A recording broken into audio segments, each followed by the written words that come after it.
So is the gap analysis. Oh, boy. So I know.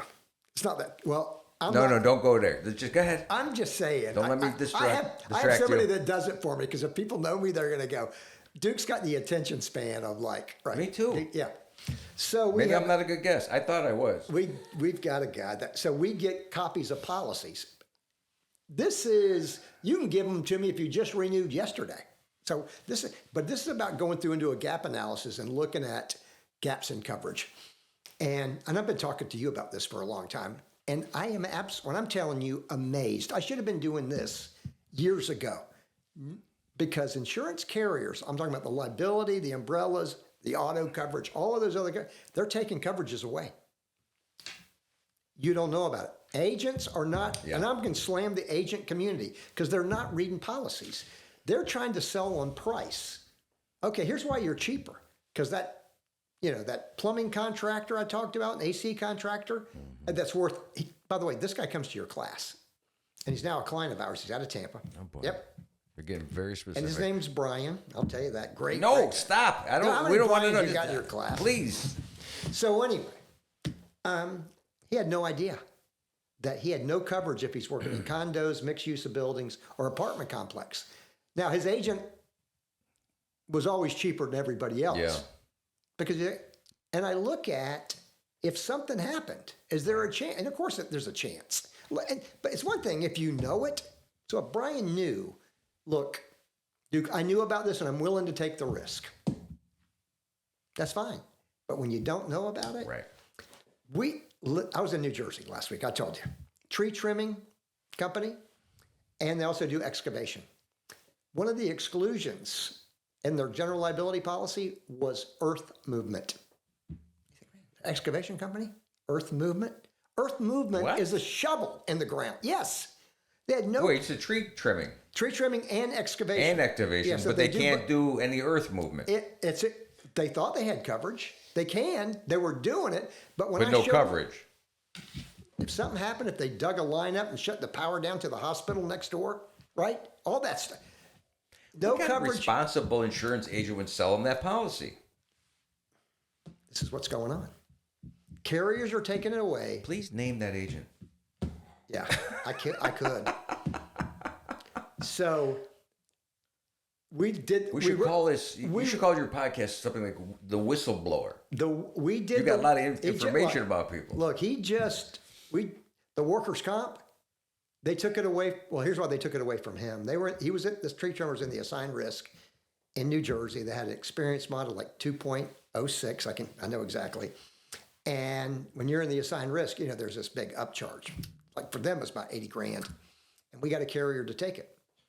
And by the way, the same carrier that took it told the current agent no 3 months ago. Wow.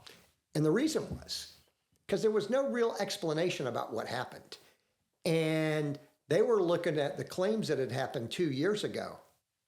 And they're like, yeah, we're not going to do it. We showed 10 years worth of claims for this tree trimmer, right? And they were good. One bad year. And so the guy wasn't showing and that's just him, wasn't showing a complete picture. So we got the carrier to do it and saved him, $80,000. So we don't want to discuss what the incident was that ruined that year? He trimmed something that was not supposed to be trimmed? He took a chainsaw to something else? Well. All right, don't get into it. We call him One Arm now. We call the guy One Arm. Yeah. Peg leg. So, but it was more than that. But sometimes in businesses, they run through these cycles where they know how many claims, and the next thing you know, they have a rash of claims. It's such a dangerous business anyway, right? It is.